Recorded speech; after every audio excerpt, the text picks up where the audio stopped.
আসসালামু আলাইকুম।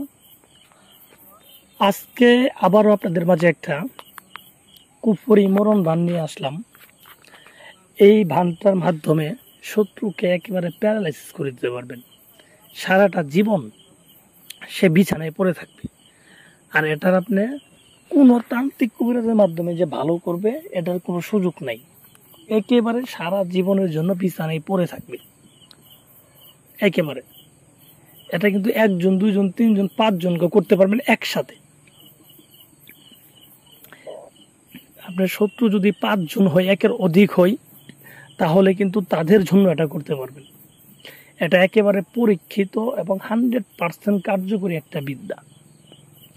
পুরা ইউটিউব খোঁজার পরে এই বিদ্যাটা আপনি পাবেন না। হয়তো আপনি বলতে পারেন যে ভাই এর চেয়েও তো অনেক কথা বলে বিদ্যা দেওয়া আছে, অনেক 100% বলতেছে। ভাই, যার কাছ থেকে আপনি বিদ্যাটা পাইতেছেন সেই কি কবিরাজ কিনা তা তো বোঝা লাগবো, তো জানা লাগবো। তো ইউটিউবের ভিতরে কারা কবিরাজ কারা কি এগুলো আমার জানা আছে, ঠিক আছে। আমি ওপেন চ্যালেঞ্জ দিয়ে বলবো, আমার বাড়ি নেত্রকোনা, দুর্গাপুর। এমন কোনো বেটা নাই যে আমার সামনে আইসে কোনো কবিরাজ ইউটিউবের গুলা বলতে পারবো যে আমি কাজ করে গ্যারান্টি দিতে পারবো। আর আপনি যদি আমার কথা বলেন, আমি নিজের কথা বলি না, আসলেও এগুলো বলাও ঠিক না, কিন্তু কিছু লোকের জন্য বলা লাগে।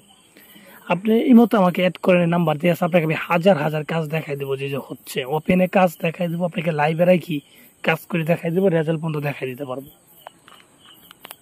তো ভিউয়ার্স, এইগুলা বলার আমার কোনো দরকারই নাই, কারণ আমরা আমার কাজ দেবেন, এই কাজ আমি করবো, এই আশা আমার করা লাগবে না, আমার কাজের অভাব নাই। আমি এখানে আইসি আপনাদের শিখানোর জন্য, আমি শিখাবো। হাজার মানুষ ভুল দেখ সঠিক দেখ আমার জানার দরকার নাই। আমি যেটা দিব এটা পরীক্ষিত দিব, আমার নিজে পরীক্ষা করি, তারপর একটা বিদ্যা দিব, যেন আপনারা নিজেরা এটার মাধ্যমে করতে পারেন। আর করতে পারলে পরবর্তীতে আমার আরেকটা বিদ্যা আপনারা চাইবেন বা আমার ভিডিওগুলো দেখবেন। তো যাই হোক, কথা বাড়াই না। যারা শত্রুর মাধ্যমে অত্যাচারিত হইতে হইতে দেওয়ালে পিঠ থেকে গেছে, আর পারতাছেন না, এখন শত্রুকে বিনাশ না করলে আপনার জীবন বিনাশ হয়ে যাবে।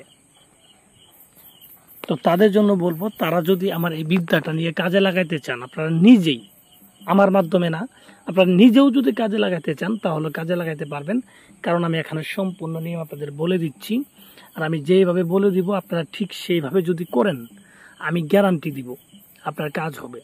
আর কাজ যদি না হয়, তো আপনি যেখানে শ্রম দিলেন বা অর্থ দিলেন, এটা আমি জরিমানা দিব, ঠিক আছে। কিন্তু কথা হচ্ছে, আমি যেইভাবে বলবো ঠিক সেইভাবে করতে হবে।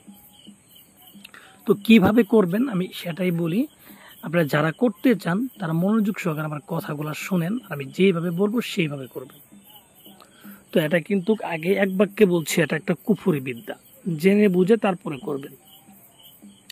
আর এটা করার জন্য আপনার ডিসাইড করতে হবে শনিবারের দিন, শনিবারের রাত্রের বেলা 11টার পরে, 11টা থেকে 12টার মধ্যে এই তাবিজটা করে শেষ করতে হবে। এটা করার জন্য আপনি যে কোনো একটা শ্মশানে বা কবরস্থানে যাবেন। তো যাওয়ার পরে দক্ষিণ দিক মুখ করে বসবেন। দক্ষিণ দিক মুখ করে বসার পর আপনি লাল কাপড় বিছায় একটা আসন দিবেন, সেখানে আপনি বসবেন, একা একা বসবেন। বসার পরে, ঠিক আছে, আপনি এই তাবিজটা লিখবেন। তাবিজটা লিখবেন কার মধ্যে?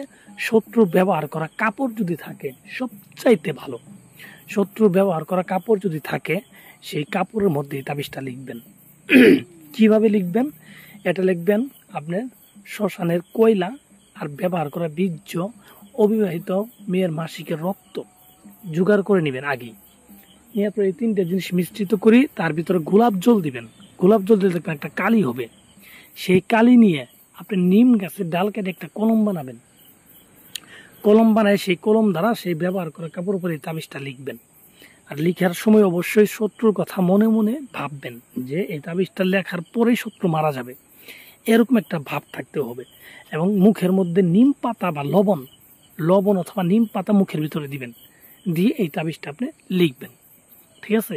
এই তাবিজটা আমি যেভাবে লিখছি আপনি সেম টু সেম একইভাবে আপনি 2টা তাবিজ লিখে দিবেন। লিখার পরে আপনার তাবিজের নিচে শত্রুর যে নাম এবং শত্রুর বাবার নাম এগুলা লিখে দিবেন।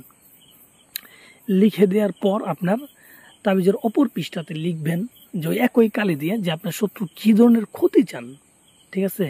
ওই ক্ষতিটা আপনি একবার লিখে দেবেন। এটার মধ্যে একবার লিখতে হবে, কতগুলোর মধ্যে 3বার লিখতে হয়। তো এটার নিয়ম হচ্ছে একবার লেখা। তো সুন্দর করে একবার লিখে দেবেন, 2টা তাবিজেই লিখে দেবেন যে আপনি কী চান, বান মেরে ফেলতে চান নাকি প্যারালাইসিস চান, এটা লিখে দেবেন। তো এইভাবে লিখে দেওয়ার পর, হ্যাঁ, লিখে দেওয়ার পর আপনি তাবিজটাকে সুন্দর করে বলটায় 2টা তামার মাদুলিতে ভরবেন। তামার 2টা মাদুলিতে ভরার পর একটা তাবিজ আপনি, ঠিক আছে, একটা তাবিজ আপনি পাথরের নিচে চাপা দিয়ে রাখবেন। পাথরের নিচে চাপা দিবেন একটা তাবিজ। দেওয়ার পর আরেকটা তাবিজ যে থাকবে সেটাকে আপনি নিম গাছের তলায়, যে কোনো একটা নিম গাছের তলায় 1 হাত পরিমাণ গর্ত করে এই তাবিজটা পুঁতে দিবেন। পুঁতে দিয়ে আপনি 3টা দিন অপেক্ষা করবেন। তারপরে দেখবেন আপনার কাম কিভাবে হয়। এইটা কোনো মন্ত্রতন্ত্র এরকম কিছু, ডাইরেক্ট তাবিজ, কুফরি তাবিজ, কাজ হইতে বাধ্য।